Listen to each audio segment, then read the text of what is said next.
Hello, everybody. How are we today? Oh, awesome. Actually, I got a lot of thumbs up there, which I felt was rubbing it in, so thank you. I appreciate that. Well done. I'm Ryan Niemiller. I'm Brannon Zahand. And we're going to talk about some accessibility today. Why don't you give them just a little overview of who you are and why you are allowed to talk about this? Okay, it was 1978. It was a dark and stormy night. So my name is Brannon Zahand. I work for Xbox. I am a senior gaming accessibility program manager there. I've been working in the industry for 25 years. I've been working on game accessibility for 20 years. And I take that back, 22 years in the industry, 20 in accessibility. My job, in a nutshell, is to make video games better for people with disabilities. My name's Ryan Niemiller. I do not work in the gaming industry. I play too many video games. That's who I am. So he is making games for me, specifically. That is what I've told him he has to do from now on, now that we're friends. So kind of why I'm here, if anyone is not familiar with who I am, I'm a professional stand-up comedian. That's what I do for a living. I'm a performer. I was on America's Got Talent back in 2019. I got third place. I'm officially the third most talented person in this country for 1 year. It was voted on, so it's real. And for me, kind of why we're together talking about this, so I've been a gamer since the NES, so I've been playing for 35 years of my life, and I grew up really poor in a small town in Indiana.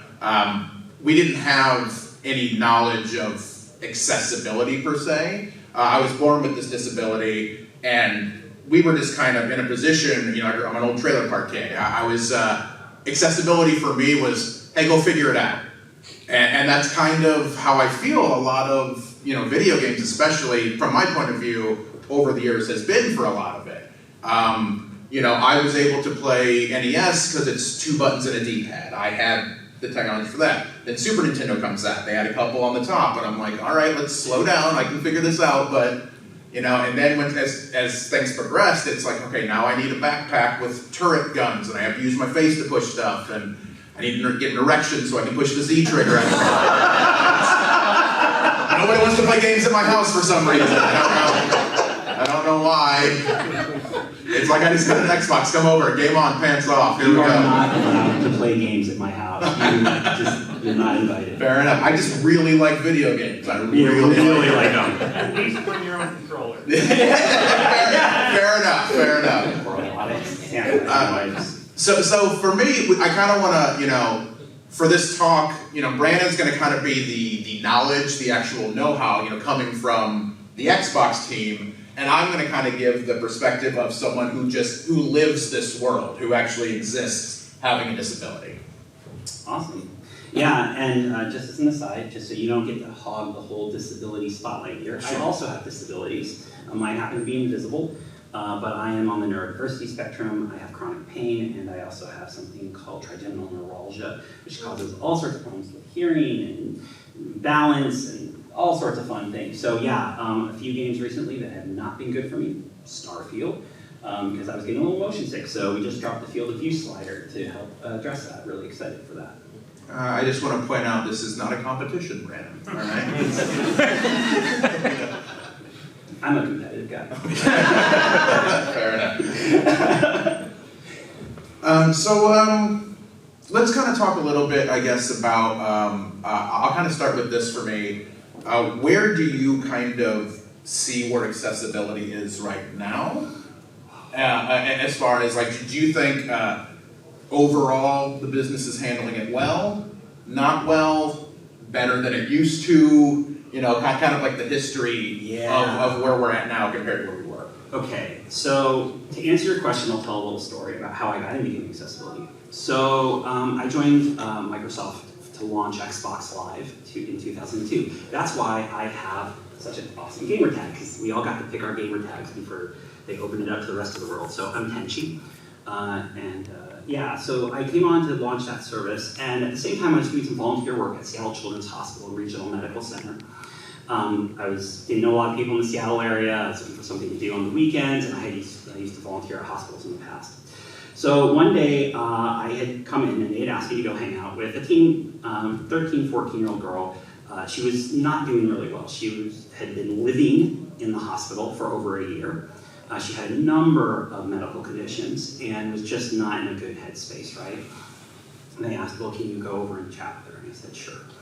So I went over and chatted with her, and I was like, hey, you want to do arts and crafts? No. Do you want to watch a movie? No. Do you want to play a board game? No.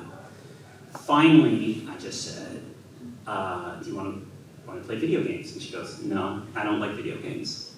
I said, oh, well, you know, I work for Xbox, and you know, I'm kind of curious, like, why don't you like video games? And she looked at me and she pointed at me and she said, because you don't make any I can play. And I felt like an absolute idiot, because it had not occurred to me in that moment that she, because of her medical conditions, was not going to be able to play a lot of the video games that we had out there. And so the very next day I went into work and I started asking around, what are we doing for people with disabilities in gaming? And it was silence. No one had heard of, people within gaming had not heard the word accessibility. In the productivity space, in the office space, OS, people knew about it because there were governmental rules and regulations. If you were selling to the government, software had to be accessible. But back then, there was nothing for accessibility. So I started reaching out, and at that time, there were probably 5 or 6 people I could find in the entire industry who were even talking about accessibility, and I started learning from them. Now, fast forward to that moment, from that moment, to the fact that we are just released Forza Motorsports 8, and that game is blind, like you can play it if you're blind, right? Okay, so we went from nobody doing anything to now we have blind accessible games. Last of Us Part 2, shout out to Naughty Dog. I'm platform agnostic, Sony, awesome. That's fantastic, right? As Dusk Falls, blind accessible. So how far we've come is incredible. That said, we have a long, long way to go. And I think the challenge is getting people to not, now that we know how to do the things, and we've shown people how to do the things, we need people to start doing the things. And we need them to do more often. So it's not just 3 games that are blind accessible, it's 300, 3,000, right? That's kind of the next step. Yeah, like for me, I as a gamer, I've always felt it's a weird place to be, and I don't know if I should have felt almost guilty for wanting things to be accessible, because when you live with a disability, a lot of times you're kind of treated as other. You know, like you're in a different group, you're in a different thing. So it's like, especially with something like video, and I've always been passionate about video games. Where it really hit me was when the Nintendo Wii came out. I think that was the first time it really hit me that I was not being factored in.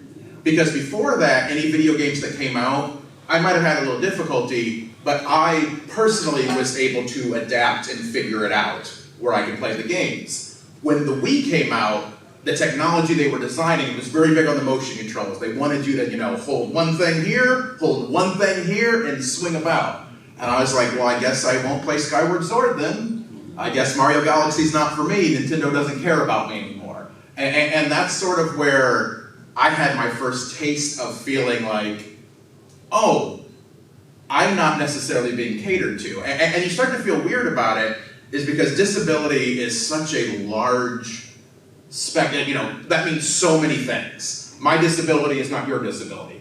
We both technically have a disability, but no one would qualify what we have as being the same.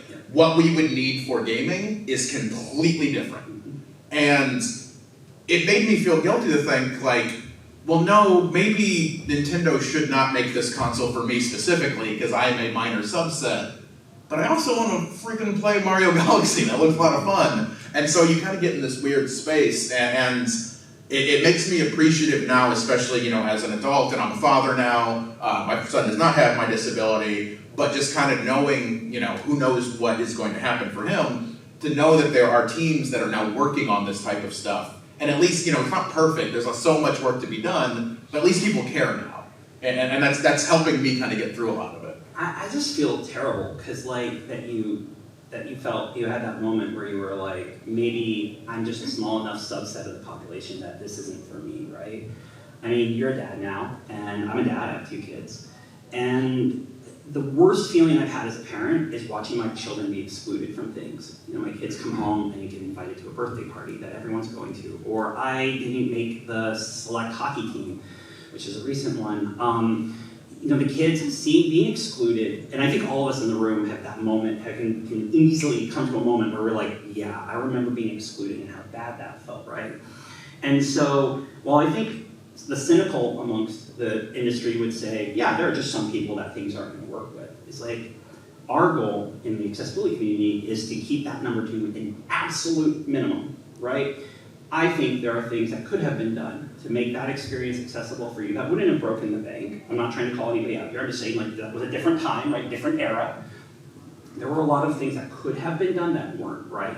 And so what we have to do is figure out a way to do those things, think inclusive when we're designing, make sure we are making games with our community, not for our community. That's a really important one. And and being open-minded and being creative in the way we approach solutions. It's very easy to look at that problem and go, man, there's just nothing. Like, yeah, that sucks, bro. But people say the same thing about blind gaming, right? Video is in the title of the game. It's video games, and you want a blind person to play video games, and yet we can do it now. So again, that took creativity, that took a lot of working with the community, but it is possible. It's just we need people to think about it early in design and development, and we need them to commit to it for the long haul. Yeah, and it is nice too. Like you made a really good point, I think, with the making it with the community, not for the community, because having this limb difference my whole life, it is wild the amount of stuff that people will try to fix for you that you didn't ask for. And I feel like having people, in a position to make decisions and make things that are actually listening too, because the people can, it's a good PR move to say like, yeah, we want disabled people to play. Yeah. I'm curious, do you have an example? Do you have one that you can think of that is just like, what the heck? This is a general, just a general thing that's happened through my life. Okay. But I can tell you like this, for instance, like if I go to a fast food place and I go in and I order my food, the amount of times that people will not listen to me and just like, I'm going to carry this to your table for you. I'm going to do this, and I'm like, look, you can tell by looking at my physique, I figured out Taco Bell. Like that is something at this point, I can do. Like, having a disability, it's so weird. Like, even if people are well-meaning about it, like I don't think that was malicious by any means. They're trying to help, but they're trying to help where help was not asked for. Like I know what to do. Like, I'm gonna go ahead and admit this now. I had Hans tie my shoes earlier, because I still have a lot of difficulty doing that. And so for me, I could walk around and possibly die because I tripped on my shoe, or I could be like, hey Hans, can you help me out with this, bro? And he was like, yeah, absolutely, no problem. People with disabilities, we generally know what we need and what we don't. So if you make us a part of the conversation, we're gonna save a lot of awkward moments for you. I don't like having to humiliate people who work at Wendy's. Because they, I don't want to make a scene, but sometimes you're just like, how about you just give me my damn burger so I can go eat? Like you're making this a thing now. Yeah. You're drawing a lot of attention to me that I don't want right now. I just want to eat my lunch. So it's refreshing to hear that at least your team is coming from it from that kind of perspective of, we don't just want to help blind people because that's what you're supposed to do. Like, we want to actually talk to, how can we help you play this game? Like, what do you actually need to get this done?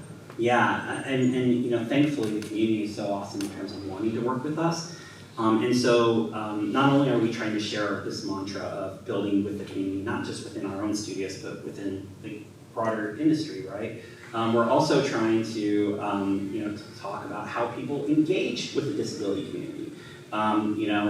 For example, from an etiquette perspective, what that person did in that situation was not good. And we have a lot of game developers who, even if they were like, yes, absolutely, we want to go develop for people with disabilities, a lot of them would be afraid to even reach out to the community, right? So a lot of it is just teaching people about how to just have a conversation with someone who's disabled, right? I mean, we were talking about this earlier, but like a lot of developers ask me that they're scared. They come to me and I had one developer who told me, dude, I I think I screwed up. And I was like, what, man? Like, is everything? He's like, yeah, well, we brought in this blind person, and I used the word see. What? See. Like, how do you say it? It's like, well, he said, well, I said something like, well, you see, blah, blah, blah, blah, blah.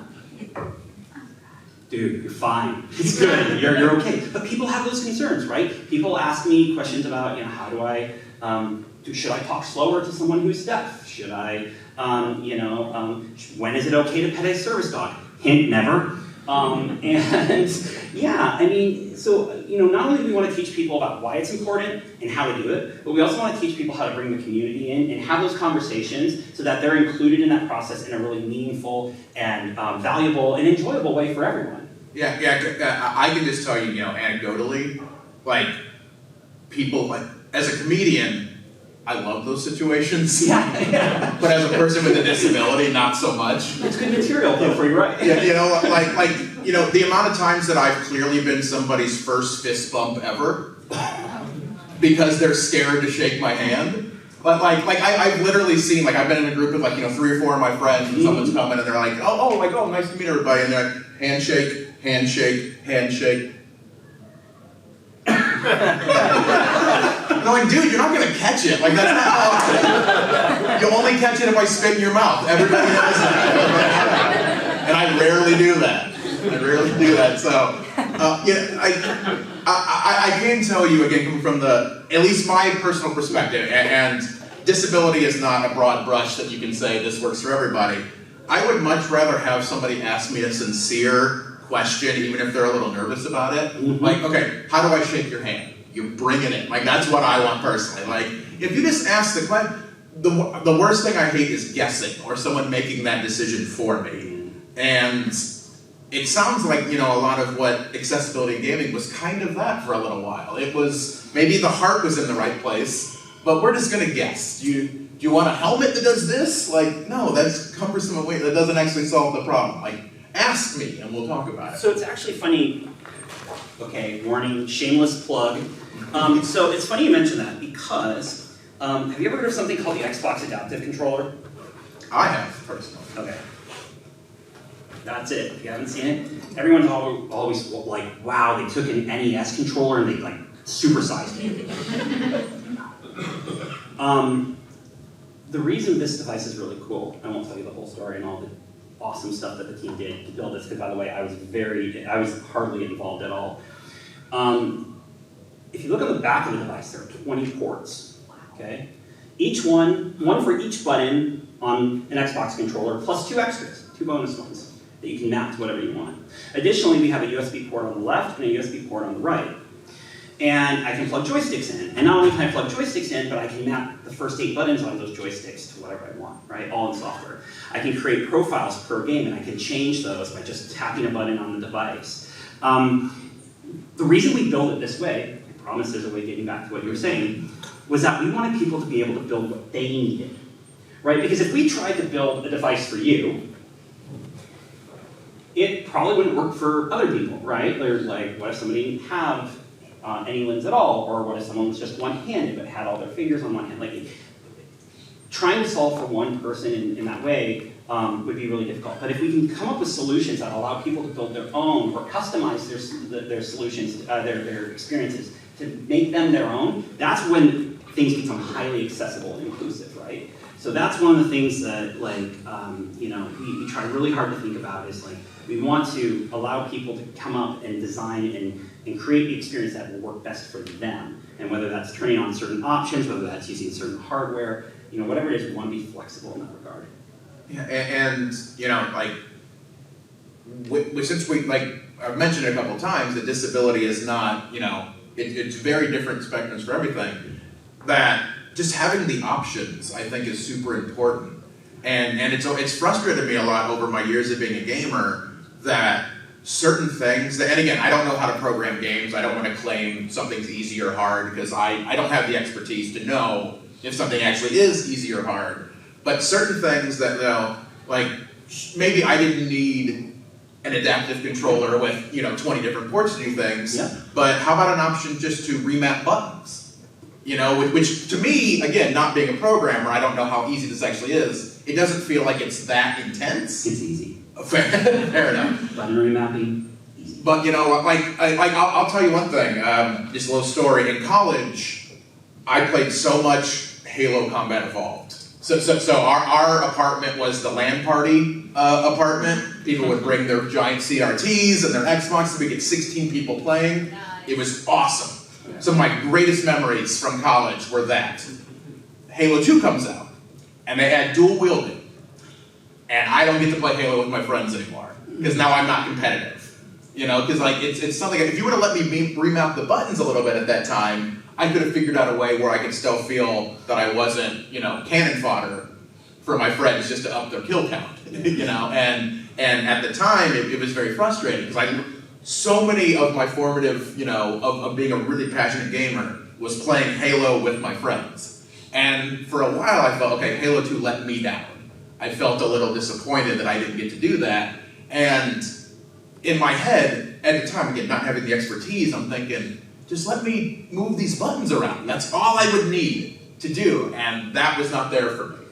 Yeah, and so first off, two things. One is that accessibility is easy if you think about it from the beginning. It really is. If you're starting from scratch and you're trying to make a game accessible, if you're doing it early, you're talking to your devs, you're laying out your framework, it is not hard at all. In fact, some of the most accessible games out there, Eagle Island by Pixelnix, Hyperdot, things like that, super, super accessible, literally made by like one person in a garage, and it's insanely accessible, right? But it's because they thought about it from the get-go. Now, as I give you an example, so I used to work on Halo, so I feel insulted. No, don't worry about it, I came on after that. So I worked on Halo 5, Halo Infinite, and Halo Wars 2. And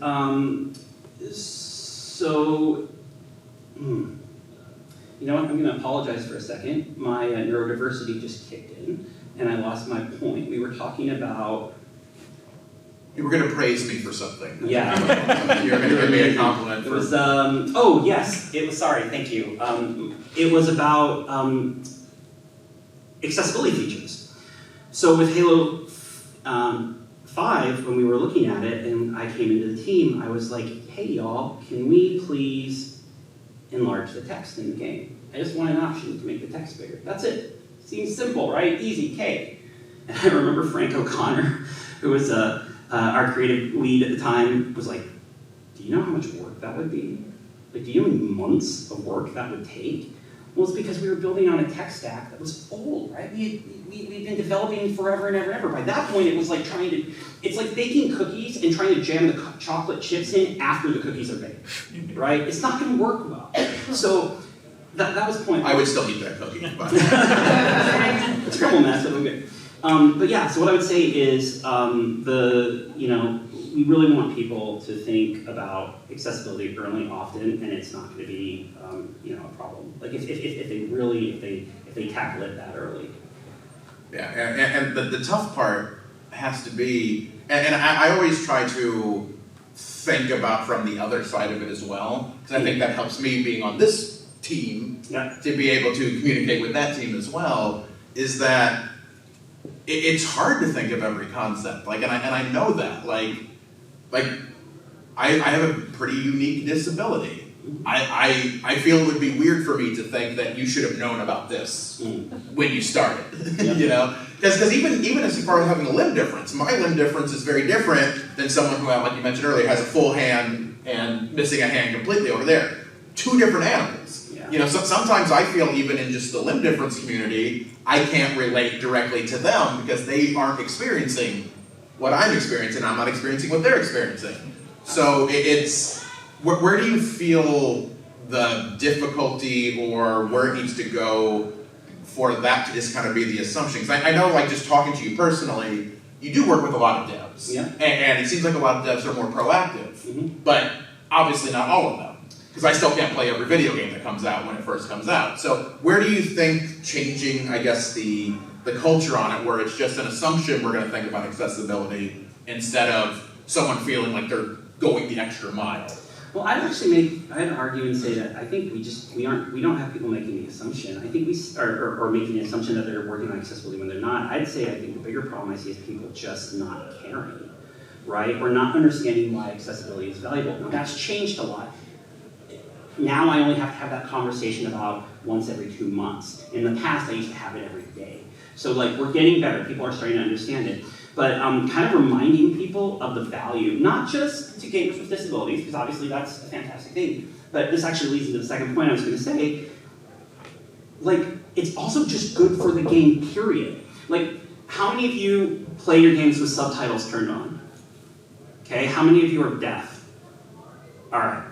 So, obviously, these things can be used by people who don't have disabilities. Same thing with button remapping, right? Like, I love to remap buttons all the time. I have no problems using my hands, right? But it makes the game better for me when those features are allowed. So if we can convince devs that, yes, there's this community, we want to support them, we love them, we want them to be included, but in doing this, they can also just make the game generally better for everyone. Like that's when we start to get devs who go, oh, okay, and they start, you know, okay, well then what should I do? Where should I start? You know, how can we get involved, right? Building that empathy is really, really critical, but also showing that, you know, it's just gonna make your game better. It's amazing how much that really helps kind of break down some of those barriers. And I can tell you just as a consumer, if I believe that a dev cares about me, I'm going to give you my money. Mm-hmm. I own 5,000 physical video games. I care about you. Well, here you go. I take Visa, MasterCard. Gotcha. You take Apple Pay, I can send it over to you. But like for me, like I'll give an example. Again, this isn't just because you're here. That adaptive controller, I do not need personally. It does not benefit what I need to do to game. I bought it day one because I felt like, and again, I don't want to throw you under the bus, but like, Microsoft is $1 trillion company. I know they don't care about me on a personal level, but seeing a gaming, because like I'm primarily an Xbox gamer, and seeing that they did something that, in my brain, this can't be a profitable thing that was made. There's like, it's more of a niche product that like not everyone needs, so they're not, it was probably made at a loss. But the fact that that effort was made, I was like, I will support that. I'm going to give you the money for this, because I felt like you cared about me. And I feel the same way about games too. Like if I feel that, you know, I don't have color blindness or blindness, but if you put that in there, I'm more willing to look at your game, because I know you're thinking about what I feel is important to me. So even selfishly, I feel like it's a good idea, because like you get the community involved with you. Yeah. So first off, we do care about you. Thank you. And well, I know you do. I do, but and second of all, I mean, you're not the only first person who's told me that, which is amazing. Like, you know, certainly I wasn't expecting people to buy this to just support us, but yet I've heard a lot of people say that, and for the very, very similar reasons, right? And similarly with games that are accessible, I do the same thing. If I see a game, it might not be my genre, it might be my style, but if they do some amazing accessibility stuff, I get it. Usually I make the excuse like, oh yeah, you know, I'll take some screenshots from it, I'll use it in some documentation. So really, I'm just happy to support somebody who did a really awesome thing, right? But at the end of the day, again, most of the time, accessibility features, the vast majority of accessibility features are actually going to make games better for everyone, not just one particular person. So, even down to, you know, things like, I've heard that some people who have been playing around with the drive assist, the blind drive assist in the new Forza are like, I'm not blind, but I turned on that audio cue thing, it's kind of cool, kind of feel like it kind of helps me like get a better sense of when I should, you know, turn or when I should accelerate. I was like, wow, okay, if that works for you, great, you know, so yeah, just we really want people to understand that gaming, inclusive design makes games better for everybody, right? Not just specific groups of people with disabilities. Well, do you want to maybe open up a couple questions? Is anyone? Oh yeah, like I'm always down for questions. Yeah. So you said you've been working on accessibility for like 22 years? 20 years, yeah. 20, yeah. So I'm 24, Okay. Just as a preface. I was wondering if you could... Shut up. I feel so old. I was wondering if you could give like a snapshot of what accessibility meant 20 years ago versus what it means now, because like we were talking about how like something as simple as button remapping is accessibility, but also nowadays there are games you can play if you're blind, and I feel like, I'm guessing, but I feel like that wasn't even on the radar 20 years ago, that type of thing. Oh no, back in 20 years ago, we had, for people who are blind, there were a few audio games for PC. You had some text-based games, that could work with screen readers, and that was about it. No one was talking about how you make Super Mario Brothers accessible. No one was talking about how you made Sonic the Hedgehog accessible. And I'm only saying that because, 24 years ago, Xbox didn't exist, so I'm not calling, back when before you were born. Those were the products that just seem like they've been around, they're great franchises, they're such a part of our culture, right? And yet, no one was thinking about how do we make these more accessible. And the features that were in there that were accessibility features, they didn't call them accessibility features. A game might have remapping. A game might have a feature for, changing. In fact, a lot of people put them under cheats. They're like, oh, it's a cheat. You put on this cheat, and it makes it easier to see things. Okay, no, that's an accessibility feature. So that's how people thought about it back then. And again, that was when I had the most vociferous communication. People were the angstiest with me when I tried to talk about accessibility because they just were like, they shouldn't play games. Like, why? I literally had somebody ask me, why would a deaf person want to play a video game? And I was like, why do you want to play video games? For the same reason. But people just didn't get it. And one thing I will credit is I feel like as a society, not to get all philosophical and stuff, I feel like we are definitely getting better about understanding the needs of others and understanding and respecting people from diverse backgrounds. And as we're doing that, the industry's changing slowly but surely to adapt to that. So we're seeing more diverse content. We're seeing content made by more diverse creators. And we're also seeing more accessible content. So it's come a very long way. I'll give you, as one final little joke, example. When I started working on accessibility, it was 2003, about 2005 or 6, I met another person at Xbox who was into accessibility. And we were talking one day, and she was telling me, oh yeah, I can't wait till we have a screen reader on the console. And I said, yeah, the day we have a screen reader on the console, pigs will fly.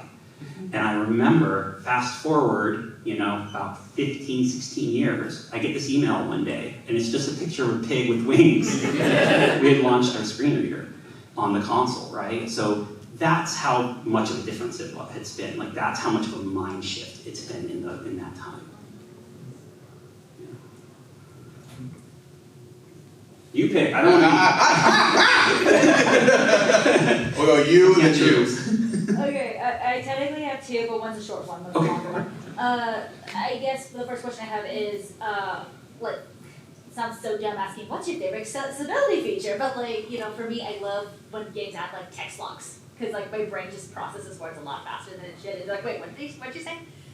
So do you have a favorite accessibility feature? And then the second one I have is, I'm a huge advocate for adults with disabilities. And, I'm a caregiver actually, but I've always wondered what kind of I don't want to say job opportunities, but what kind of what kind of jobs does your department have that for I can't code to save my life, but I love the idea of advocating and working for those with disabilities. What does your department entail, if that makes sense? I'll start on this with a couple of things, and then you can kind of do the specifics for Microsoft.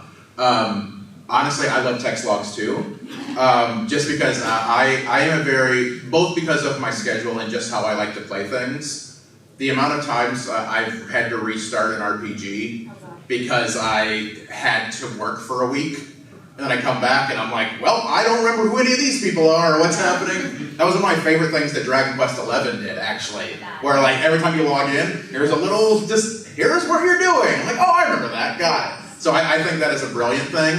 Obviously, button remapping is huge for me. I think that just lets me, I feel like most games I can figure out a way to play. I want to be able to play, I'm a competitive dude. That's just who I am. I don't like losing because of anatomy. Yeah. If you beat me because you beat me, that's one thing. I don't want it to be because I couldn't figure this out because it didn't work. So that's for me. And as far as again, you can speak more on Microsoft specifically, but one thing I do for a lot of different companies, honestly, is consulting.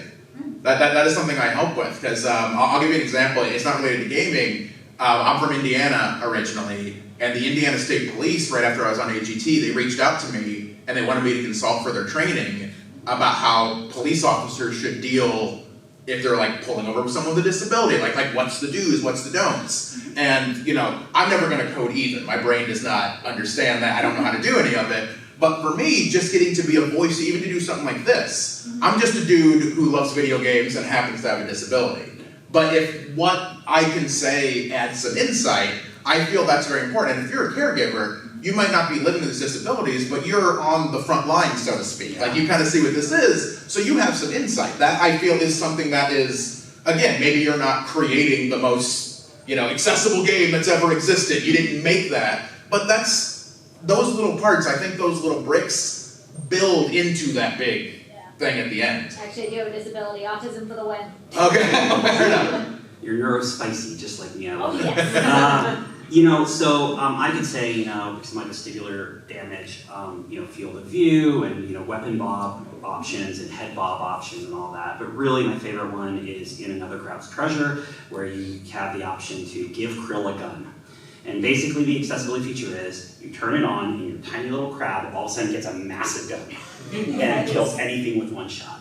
And it's really funny because in the accessibility community, people are talking about this because they're like, it really is an accessibility feature. People are like, it's a cheat. No, it's not. I mean, you still have to play through the game. It makes certain aspects of the game easier. But what's really fun is they tackle it in kind of a unique way, right? It's kind of they made the accessibility a mechanic out of it, which was kind of fun, right? And so even if you don't need the accessibility feature, if you want to play with this crowd with this massive gun, you can play with it. So that's awesome. In terms of jobs, so we actually have a doctor of occupational therapy on our team. Yeah, we are starting to realize that people in medicine have a lot of information about the disability community, and they're really good at working with people in the disability community. So we're trying more and more as an industry to bring in the medical community to work with us to help figure out ways to make games better for people with disabilities, how to better interact with people with disabilities. So, on my team, unfortunately, we don't have any job openings at the moment, but yeah, I know, it's like right now in the industry. I'm first in line. I get tips. So. You've already got a gig, right? Yeah, but I can always have more. But no, I would say there are job openings. In fact, last I heard, I think Sony has got one right now open for like an accessibility designer. What I would say is, don't worry so much when you're applying for a job about accessibility, about whether you meet the exact criteria. Talk about your passion, talk about your knowledge, what your background is. Don't be afraid to talk about lived experience. I think that's super, super important. And combine that with a little bit of self-study on game accessibility. Go look up the Xbox accessibility guidelines or the game accessibility guidelines. Go read WCAG, which is the web accessibility guidelines, right? Go learn a little bit more about the CDAA, the 21st Century Telecommunication Act, and how it applies to video games. And if you take all of that, you put it all together, you'll really you'll have a good, you will put together a good package that sells yourself, and hopefully will bring you in to join us, because we'd love to have you. Thank you so much. Yeah. I was going to ask, what are some of the best central resources to learn about for people with different disabilities? What is a game that is appropriate for is there just a central database? Where can you learn more about choosing a game? That is such a good question. So first off, so on the Xbox we launched something a little while ago called accessibility feature tags. And what you can do is there's about 20 tags that cover a wide variety of different accessibility features. And you can filter on them in the Xbox store or on our web store. So you can say I want to find a game with subtitles. I need a game that has this. And you can select multiple filters so you can help filter that down. That's one way. But really the best way that I found recently is there's a site called the Family Gaming Database. Their website address is www.taminggaming.com. And they're awesome. And they do very, very intense accessibility reviews, and they leave all the accessibility information up there. It's a great place to look. Another site to look is Can I Play That? They have some really great accessibility reviews. There's also some great people online to follow. Antonio Martinez, Ian Hamilton, amazing folks who are always tweeting about really great accessibility features in games. Those are a bunch of different resources you can use. But know that as a vision I have for the industry before I retire, is that I would love to see a more universal, like, industry-funded database, right? That's platform agnostic, right? That covers everything. That really talks about these features in detail, and so people can really narrow down and not just say, I want to know what accessibility features it has, but I also want to know what genre it is, and I want to know, is it really easy or is it really hard? And I want to know, like, does it have any triggering content in it? And I really narrow it down to find exactly what I need. That's my hope. That's my dream. I've got 10 years to do it. I'm going to retire at 55. That's my solemn vow. I've been doing this too long, and that's my goal. I want to have that done by then. I don't know if it'll happen, but we'll try. So Microsoft is kind of a unique entity, being both a console manufacturer as well as a game studio and publisher. What does that look like with like third-party companies? Is there kind of like a pipeline or communication? How do you like encourage those studios to include disability in their games as well? It's a great question. So, I give a lot of talks. I go around a lot. I'm at GDC, the Game Developer Conference. I was just at Gamescom in Europe. So I do a lot of talks. But we also have programs in Microsoft where we'll work with third-party developers to help them make their games more accessible. We don't use accessibility as a competitive advantage. I want to be very clear about that. I talk to Sony on a every other week basis almost. I talk to Nintendo even, about the same, yeah. Like, accessibility is not an area we want to compete, we want to collaborate, right? So, what I would say is that, again, sorry, my neurodiversity is rearing its ugly head. Can you repeat the question? What do you do to encourage like third-party studios? Right, sorry, thank you. So, so we're talking with these folks on a regular basis. We talk with publishers, I name the biggest publishers in the industry, and we chat with them on a regular basis. But we also have programs to test. We have something called the MGATS program, the Microsoft Game Accessibility Testing Service. Game companies can submit their games to us, and we'll test them for accessibility with people with disabilities, and we'll send them detailed reports. We're talking reports that are literally I had a report that was over 100 pages for one game. We'll send that out to them. It's a subsidized program. We try to keep the cost as low as possible so that we can get as much usage of that program. We've tested over 100 games so far, in fact, well over 100 games.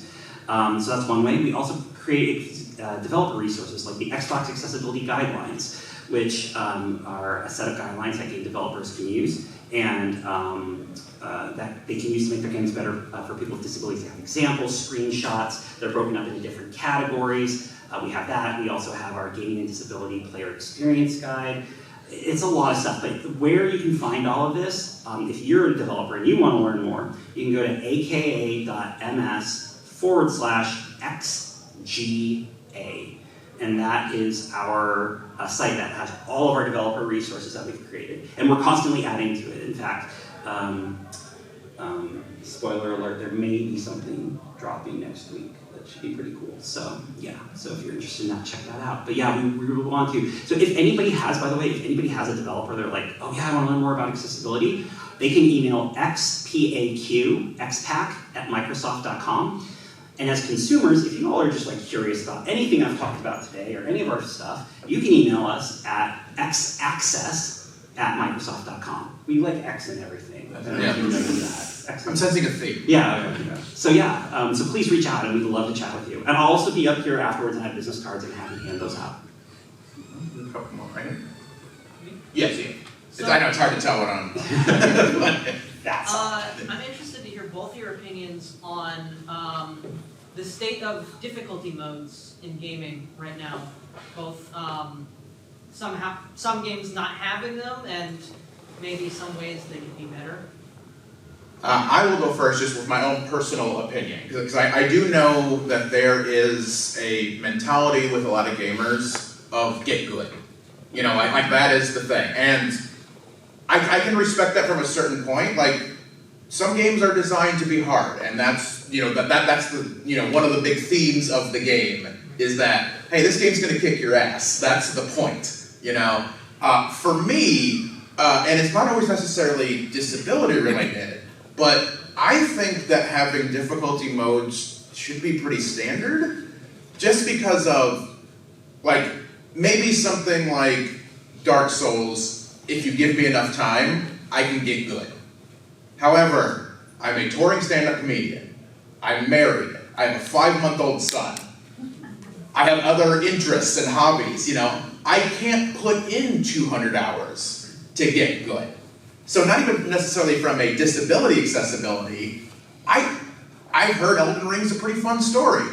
I don't have the time to get good enough to watch that story and play it myself. So I think it's something that should just be put in. I know it can be a very polarizing topic because some people take beating a very hard game as a badge of honor. Like, I beat this and not everyone can beat this, and that makes me feel special. For me personally, I just want to see the story. Celeste was great. Celeste was too hard for me, but it let me basically steamroll through it, and I love that because the story was great. I wouldn't have got to see it with just my skill set. That's just how it is. Yeah, this is an incredibly fraught part of our community right now. There's a lot of real hatred in this space when people talk about this difficulty. All I'll say is this. From a developer standpoint, and I can say this because I've been there, I've worked on games, it is not hard to put in difficulty settings, okay? It's not, okay? So that's issue one. So anybody who's coming out and saying, oh, it's ruining, they spend so much time on difficulty that they could have been, no, it's simple, that's it. The second thing about difficulty is, to Ryan's point, like, it just makes the game better for everyone, because again, I might not be able to have time to play that game on hard mode, right? I may not have time, or you know, even maybe necessarily the interest, right? This gives me an ability to experience while not taking away from your experience. You can still play it on Nightmare Bloody Hell mode, and you can beat it and have the achievement, and that's great. So all I'll say is, like, difficulty is something that I think people should really consider implementing, and not just like easy, medium, hard, but I'm talking about like different sliders for like puzzle difficulty, combat difficulty. You know, the more nuanced and the more specific you can get in terms of what changes you make with difficulty, the better. I think we're at time. I think we're good. But I tell you what, I'm going to be outside. I don't know if you'll be. Yeah. Will you be out there? Yes, not talking to you. Not talking to me, okay. But I'll be outside. If anyone wants to chat, I'm really happy to, and I'll have business cards. And yeah, thank you so much for coming. It really means a lot to share that. Please don't forget to like and subscribe, and to the right are a few more videos from the Portland Retro Gaming Expo 2023. Thanks for watching.